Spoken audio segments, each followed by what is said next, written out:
Well, I joined this industry way back in 1999, and my memories of those initial few years of this industry is very different from where it is today. I remember in my sales pitches to our US clients in 1999-2000, the questions that were asked to me was, if you are from India, how is it that you speak English so well? So those kind of questions were asked at that point of time because India's prowess as ITES wasn't well known to the rest of the market then. So from that point of view to today, I think the Western world clearly realizes the value that India adds. And it's not just about being able to do processes cheaper. It's also about adding efficiencies, doing it smarter. And now we've really come to the next stage of this metamorphosis, if we may use that word, which is to provide insights and analytics that helps our clients to be more competitive in the marketplace. And that's happened because for the last 15-16 years, we've been dealing with specific domains. And many of us have become deep domain experts. And therefore, we are able to bring nuggets of knowledge from that domain that applies across various clients that work in that particular domain. And that is invaluable to our clients. So it's from being a service provider who was doing outsourcing work when we first started off, to coming back and saying that we are really adding value to your business by providing insights and analytics that can help you drive business results. That's the metamorphosis that's happened here.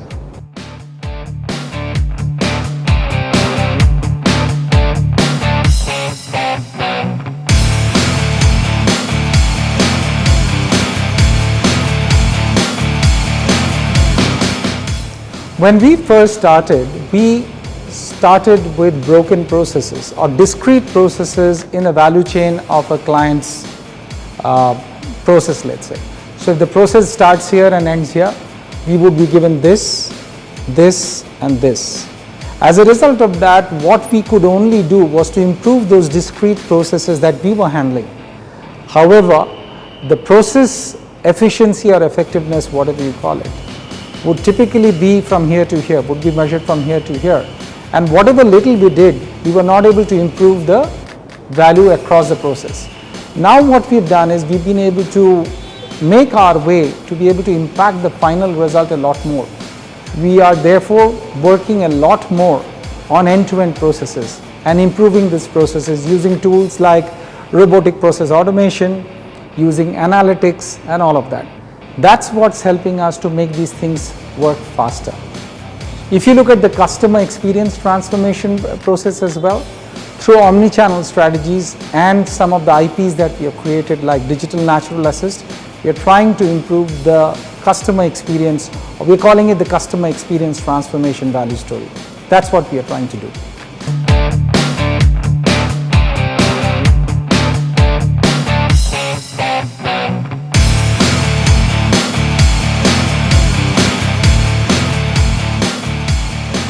I think for the first time, we are truly living up to the word that has been coined for this industry. Way back when we started, it got named IT-enabled services. But I would say that it is only now that we are using information technology to provide value-added services to our clients. In our earlier lives, we were using our clients' application to do most of their work on their platforms. Today, we are bringing in applications and technologies to help improve their business. And you know, it's the usual suspects: social, mobility, analytics, and cloud. That's driving a lot of our value proposition to the marketplace. As you know, most of the consumer base worldwide is changing. It's a younger consumer, more socially connected consumer, and their buying behaviors are different, their interaction behaviors are different. They don't necessarily pick up the phone to talk.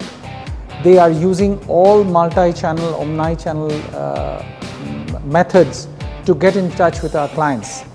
And what we are helping our clients do is to optimize the customer experience as their consumers interact with them on a day-to-day basis. And that's what we call the digital natural assist platform that we've developed for our clients.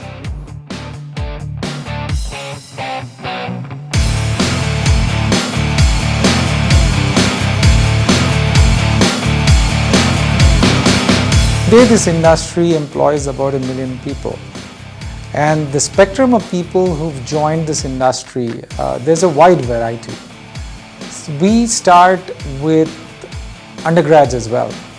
So there are some processes that if you're still in school, if you're still studying, you can join us and you can work part-time, and that's allowed. We train you for the right kind of skills, and therefore the talent availability is really not a constraint. Then we talk about graduate students.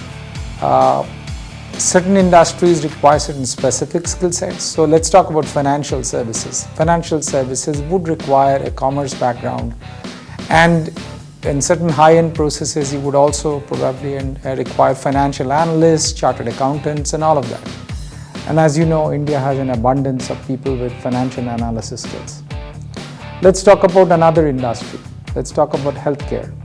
Again, we find that it is easy for us to train people with generic skills into very specific healthcare and insurance related knowledges. This is done through classroom training and on-the-job training. Once this is done, then people are able to apply that knowledge at work. And we can also go very high-end. So we also employ some doctors, quite a few nurses. We employ people with specific skills like ICD-9, ICD-10 coding.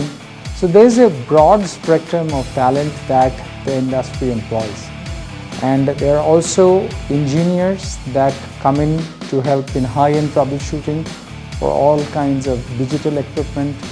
So, this industry probably is the largest employer of entry-level graduates and people with higher level skills. This is probably the most exciting industry that young people today can join, because this is probably the only industry which will give them an opportunity to work for Fortune 500, 14,000 companies in the world who are at the cutting edge of their businesses. So they are doing, whether it's in the technology field, whether it's in financial services field, whether it's in insurance field, whether it's in consumer products fields, our clients are the top brands in the world. And the work that they're doing are therefore truly cutting edge, truly forward looking. And anybody who joins this industry therefore gets an opportunity to play in something that's really for tomorrow. I think I would say that the career opportunities that this industry gives, the ability to take lots of people in, hone their skills, hone their leadership behavior, no industry comes close to this. And I would say therefore that this industry today, and it already is, employs the largest number of graduates, fresh graduates comes in, the largest number of undergraduates who come in, and even people with specialized master's degrees and PhD degrees also find this industry a very, very attractive industry to work in, because they're working on the frontiers of knowledge in each of these domains. And that's because of our association with absolutely the best in class in each of these industries in the form of our clients.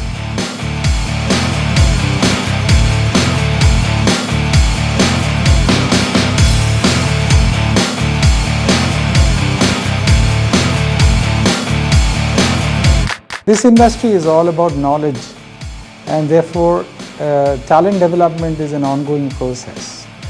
When we start with freshers who've joined us either as undergraduates or graduates, typical training would last probably about 30 days.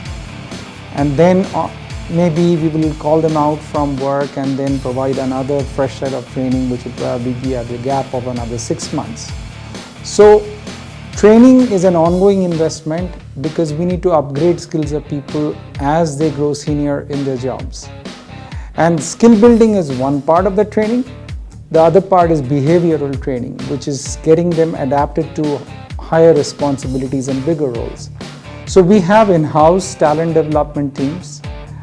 We have teams that work on organizational development and talent management.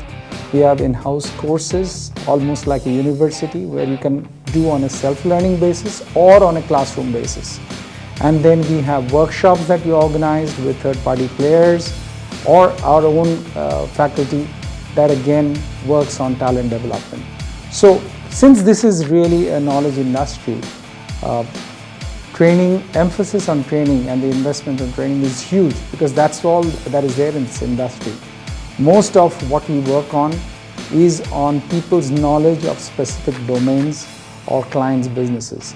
And that needs to be continuously upgraded to keep it relevant for today as well as for future.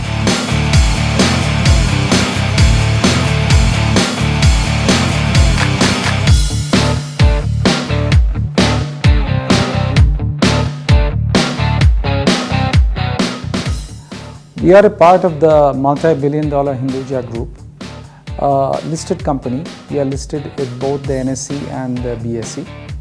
Worldwide, our team strength will be about 40,000 people.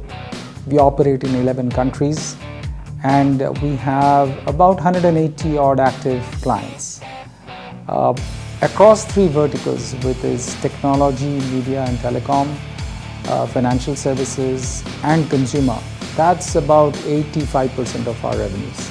We provide omni-channel customer experience management solutions, platform-based back-office solutions, and digital enablement solutions.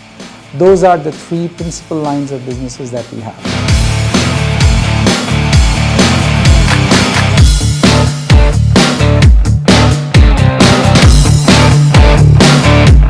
Join the BPM industry and become world worthy.